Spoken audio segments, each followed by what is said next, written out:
Am I the asshole for yelling at my brother and kicking him out of my house? My 28 female brother, 33 male, and I have a difficult relationship, all because I started dating his best friend, 34 male, 8 years ago. And for him, that was an unforgivable betrayal. And I know that to this day, he still thinks the same. That's why our relationship is almost non-existent even now. I apologized thousands of times for falling in love with his best friend and for not having been able to fall in love with someone else, but he never forgave me. We only see each other at family parties, and that's it. He didn't attend our wedding and didn't want to meet our children, 6 female, 4 female, 2 female, when they were born either. So you can imagine how much he hates me. A few days ago, we celebrated our mom's, 62 females, birthday at my house because hers was being renovated. Well, my mom begged him to come because she is sick and she doesn't know if she will be able to celebrate her birthday with us next year. And he accepted her invitation and went to my house. Of course, since he arrived, he made it clear that he was only there for our mom and that he was not interested in playing happy family with me or my kids. I kept quiet because I wanted my mom to have a good day and ignored him. After cutting the cake, my mom opened her gifts, and one of those gifts was an album of the most important moments of all of her children and grandchildren, something that for some reason she asked for a few months ago. And she was so happy with the album that she started looking at all the photos and showing them to the guests while remembering when she took each photo of us, her children. In that album, there were photos of my brother with my husband at their high school graduation. My husband was included because he and my brother have been friends since they were babies, so he is like another son to her. And when my brother saw them, he said something like, quote, "What a nice picture. No one would suspect that you would fuck my little sister a few years later." My sister, 31 female, told him to shut up, that he was being rude, but he didn't stop and kept looking at the photos to say things that nobody wanted to hear. So I got tired and asked him to leave my house. I told him that he was being rude and inconsiderate with our mother, and that I didn't want him there.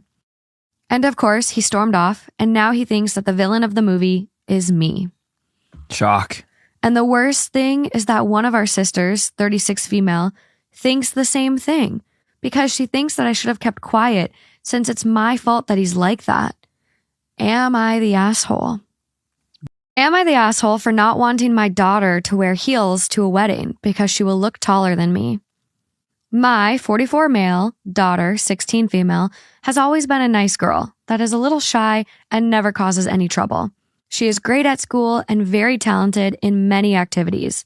She has a group of like-minded, trustworthy friends, but has never been involved with boys or goes to parties late at night. My wife's niece is getting married, and she asked my daughter to be one of her bridesmaids. I thought she was maybe a little too young for that, but ultimately, I didn't protest. The issue is that as a part of her attire for the wedding, she is expected to wear high heel shoes. I'm only 5'6" tall, and I have a deep trauma related to my height because of all the bullying that I suffered for years at the hands of my brothers with the approval of my now deceased father. I only started to get better after finishing college. It took me years of therapy and going no contact with almost all of my family to be able to mostly leave it all behind. They fully made me believe that no woman would ever like a man as short as me, to the point I never had a romantic relationship until I met my wife at 25. But I am not still fully in control of my emotions related to this issue.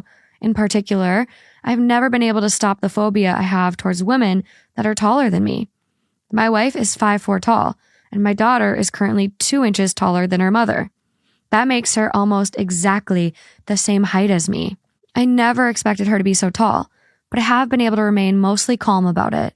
I think knowing her since she was a baby and watching her grow myself helped my brain to humanize her and not seeing her now as I see other tall girls.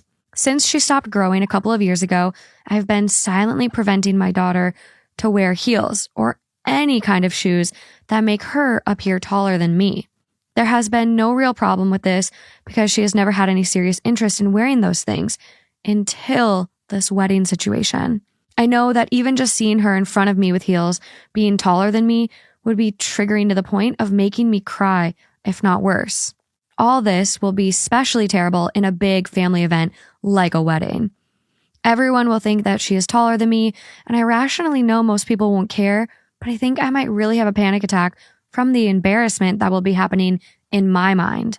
I tried to convince her not to wear the heels, but this time she really wants to and is not interested in what I have to say.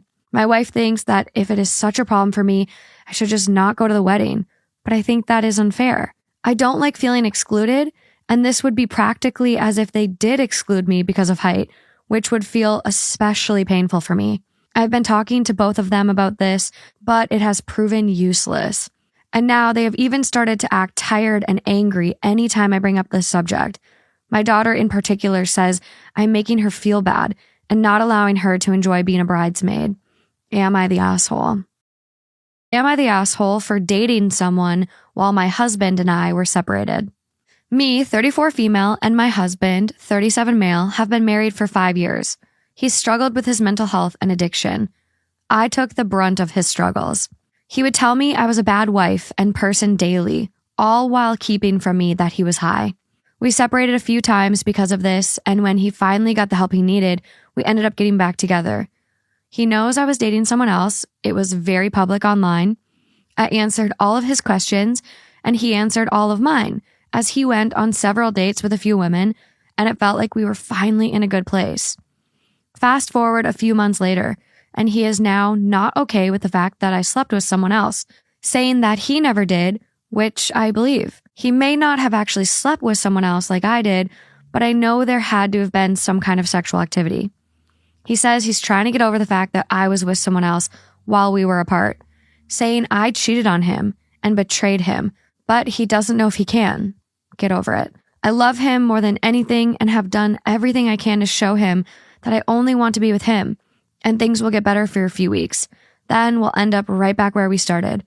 I don't think I betrayed him, as we weren't together and didn't plan to get back together, but life brought us together again, and I couldn't be happier about it.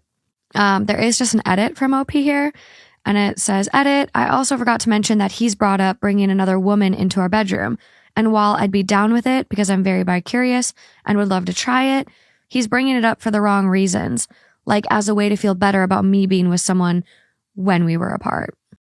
Am I wrong for pretending not to recognize my parents when they try to reconnect? I was raised mostly by my uncle and aunt. My older sister developed a serious illness when I was 6, and my parents decided that they couldn't care for both of us, I guess. So they kind of unceremoniously dumped me at my grandparents and my uncle took me in. Like, didn't even explain to me what was going on. Just, you're going to visit Gran for a while and never picked me back up. My grandparents and uncle explained it later, and they were pretty livid at my parents. I've seen my parents maybe 5 times since then, and not at all for the last 9 years. I decided to stop having contact with them when I was 12, and since I was the only one reaching out, all communication broke down. It turned out okay. I love my aunt and uncle, and it turns out that they can have kids, so they've always said I'm their miracle child. I was just misrouted by the stork at first. I was formally adopted by them when I turned 18. I wish it had been earlier, but there was some red tape things that would have made that really expensive and difficult. I'm 21 now. I'm blown away by the fact that your parents literally gave up their 6-year-old child.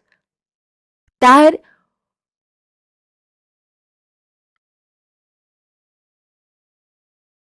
I don't have words for that. I don't know how to explain.